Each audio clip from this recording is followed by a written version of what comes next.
আসসালামু আলাইকুম ওয়া রাহমাতুল্লাহি ওয়া বারাকাতুহু ইন্নাল হামদালিল্লাহ নাহমাদুহু ওয়া নুসাল্লি আলা রাসূলিহিল কারীম আম্মা বাদ ফাআউযু বিল্লাহি মিনাশ শাইতানির রাজীম বিসমিল্লাহির রহমানির রহিম ক্বালা আল্লাহু তাবারাকা ওয়া তাআলা ফি কালামিহিল মাজিদ ওয়া ইযা নাদাইতুম ইলাস সালাতি ইত্তাখাযুহা হুজওয়া ওয়া লাইবা সাদাকাল্লাহু মাওলানাল আযীম।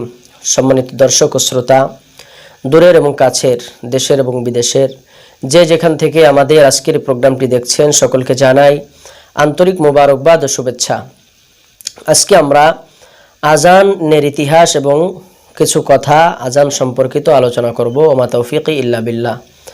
আজান শব্দটির অর্থ হচ্ছে এলান দেওয়া, জানানো, ঘোষণা দেওয়া। যেহেতু নামাজের জন্য মানুষকে এই আজানের নির্দিষ্ট কিছু শব্দ দিয়ে ডাকা হয়, এজন্য এটাকে আজান বলা হয়। তো এই আজানের বিধান ইসলামের প্রাথমিক যুগে ছিল না।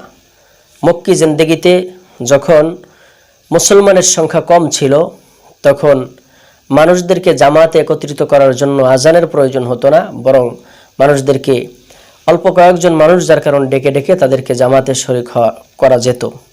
আবার একেবারে প্রথম যুগে তো জামাতে নামাজ পড়ারই কোনো বিধান ছিল না। তো যাই হোক, ইসলামের দ্বিতীয় হিজরিতে অর্থাৎ আল্লাহ নবী সাল্লাল্লাহু আলাইহি ওয়াসাল্লাম হিজরত করার পর এখানে অনেকে মতনৈক্য করেছে। কেউ বলেছে যে আজানের বিধান আসে হচ্ছে প্রথম হিজরিতে, আবার কেউ কেউ বলেছে যে না, দ্বিতীয় হিজরিতে, হিজরির দ্বিতীয় সনে আজান আসে। সেটা এভাবে যে যখন মদিনায় আল্লাহ নবী সাল্লাল্লাহু আলাইহি ওয়াসাল্লাম হিজরত করে গেলেন, যাওয়ার পরে সেখানে মুসলমানদের সংখ্যা অনেক বেড়ে গেল, যার কারণে জামাতের সময় হলে তাদেরকে একত্রিত কিভাবে করা যায়, জামাতে তাদেরকে কিভাবে শরীক করা যায়, এই নিয়ে নবী আলাইহিস সালাতু ওয়াস সালাম সাহাবাদেরকে নিয়ে এক জায়গায় পরামর্শের জন্য বসলেন। তো বসার পরে আল্লাহ নবী সাল্লাল্লাহু আলাইহি ওয়াসাল্লাম সাহাবা একরামকে বললেন যে নামাজের সময় হলে কিভাবে লোকদেরকে ডাকা যায় এই ব্যাপারে পরামর্শ দাও। তো এইখানে চারটা পরামর্শের কথা বলা হলো। কেহ কেহ বললেন যে যখন আজানের নামাজের রক্ত হয় তখন ঝান্ডা উড়ানো হোক, আর এই ঝান্ডা দেখে সমস্ত মানুষ বুঝতে পারবে যে নামাজের সময় হয়ে গেছে, যার কারণে তারা এসে জামাতে শরীক হবে। তো এটা প্রত্যাখ্যান করা হলো। এর কারণ হলো যে ঝান্ডা উড়াইলে সব মানুষে দেখতে পারবে না। এরপরে কেউ কেউ বলল যে ইয়া রাসূলুল্লাহ, তাহলে ঘন্টা বাজানো হোক।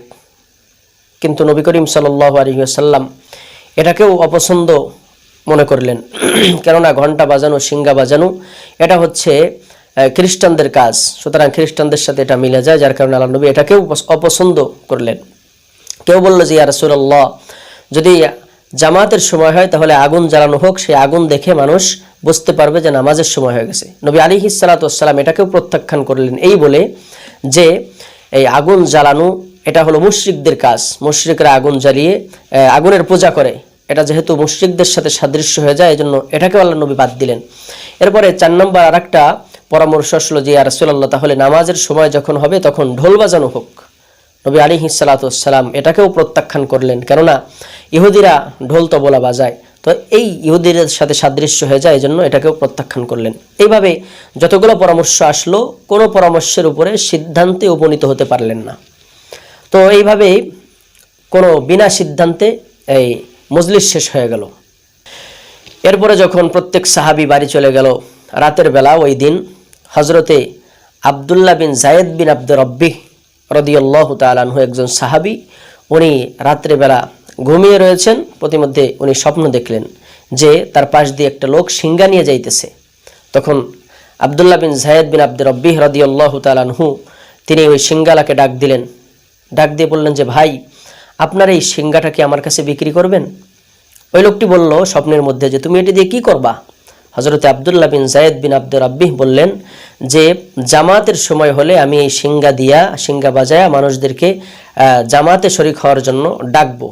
তখন ঘুমের মধ্যে ওই লোকটি বললেন যে আমি কি আপনাকে এর চাইতে সুন্দর কিছু কালিমা নামাজের মানুষদেরকে ডাকার জন্য বলে দিব না?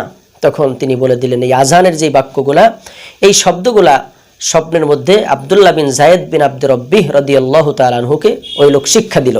এরপরে পরের দিন হযরতে আব্দুল্লাহ বিন যায়েদ বিন আব্দুর রব্বি নবী করিম সাল্লাল্লাহু আলাইহি ওয়াসাল্লামের দরবারে আসলেন।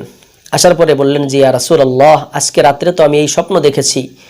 তো নবী করিম সাল্লাল্লাহু আলাইহি ওয়াসাল্লাম বললেন যে রুইয়াতুকা সালিহা, তুমি যে স্বপ্ন দেখেছো তুমি সত্য স্বপ্ন দেখেছো, ভালো স্বপ্ন দেখেছো। যাও তুমি এই শব্দগুলা বেলালকে শুনিয়ে দাও।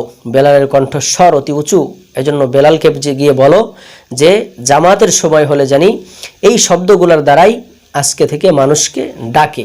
এই আজানের শব্দগুলো হযরতে বেলাল রাদিয়াল্লাহু তাআলা আনহুকে যখন শিখায় দেওয়া হলো, হযরতে বেলাল রাদিয়াল্লাহু তাআলা আনহু এই কালিমাগুলি যখন এইভাবে বলতে লাগলেন, আজান দিতে লাগলেন, তখন হযরতে ওমর রাদিয়াল্লাহু তাআলা আনহু আল্লাহর নবীর কাছে আসলেন। এসে বললেন যে ইয়া রাসূলুল্লাহ, ইয়া হাবিবাল্লাহ, আজকে রাত্রে আমিও এই একই স্বপ্ন দেখেছি। এই যে কালিমাগুলি বেলাল রাদিয়াল্লাহু তাআলা আনহু বলছে, এইগুলা আমিও স্বপ্নের মধ্যে দেখেছি। এরকম ভাবে ওই একই রাত্রে 14 জন সাহাবীকে স্বপ্নের মাধ্যমে আল্লাহ পাক রব্বুল আলামিন এই আজানের কালিমাগুলি শিক্ষা দিয়েছেন। এইভাবে আজানের ইতিহাস শুরু হলো। তো এই আজানটার ভিতরে কিন্তু আস-সালাতু খায়রুম মিনান নাওম ছিল না। পরবর্তীতে যখন একদিন হযরতে বেলাল রাদিয়াল্লাহু তাআলা আনহু এখন থেকে কন্টিনিউ মুয়াজ্জিন, তিনি আজান দিতেন নামাজের সময়। একদিন ফজরের সময় বেলাল রাদিয়াল্লাহু তাআলা আনহু আজান দিলেন, কিন্তু তাকে বলা হলো যে নবী আলাইহিস সালাতু ওয়াসসালাম ঘুমিয়ে আছেন। তখন হযরতে বেলাল রাদিয়াল্লাহু তাআলা আনহু বললেন আস-সালাতু খায়রুম মিনান নাওম, যে ঘুমের চাইতে নামাজ ভালো। এই কথা বলার পর নবী আলাইহিস সালাতু ওয়াসসালাম উঠে আসলেন এবং আসার পরে বললেন যে আজকে থেকে ফজরের আজানের মধ্যে এই কালিমাটুকু সংযুক্ত করে দেওয়া হোক। তো ওইখান থেকে ফজরের আজানের সময় আস-সালাতু খায়রুম মিনান নাওম এটাকে সংযুক্ত করে দেওয়া হলো। এ হলো আজানের সংক্ষিপ্ত ইতিহাস হাদিসের আলো। এই আজান আমরা কখন দিব? আজান হচ্ছে জুমার নামাজ এবং 5 ওয়াক্ত নামাজ, জুমা এবং 5 ওয়াক্ত নামাজের জন্য আজান দেওয়া এটা হলো সুন্নাত। কেউ কেউ বলছে এটা ওয়াজিব। এজন্য আমরা কি করব? জুমার নামাজ এবং 5 ওয়াক্ত নামাজের সময় আজান দিয়া এরপরে নামাজ পড়ব। আল্লাহ পাক রব্বুল আলামিন আমাদেরকে এজন্য আজান দিয়ে এরপরে নামাজ আদায় করার তৌফিক দান করুক। 5 ওয়াক্ত নামাজ জামাতের সাথে আমাদেরকে পড়ার তৌফিক দান করুক। ওয়া মা আলাইনা ইল্লাল বালাগ। আসসালামু আলাইকুম ওয়া রাহমাতুল্লাহি ওয়া বারাকাতুহু।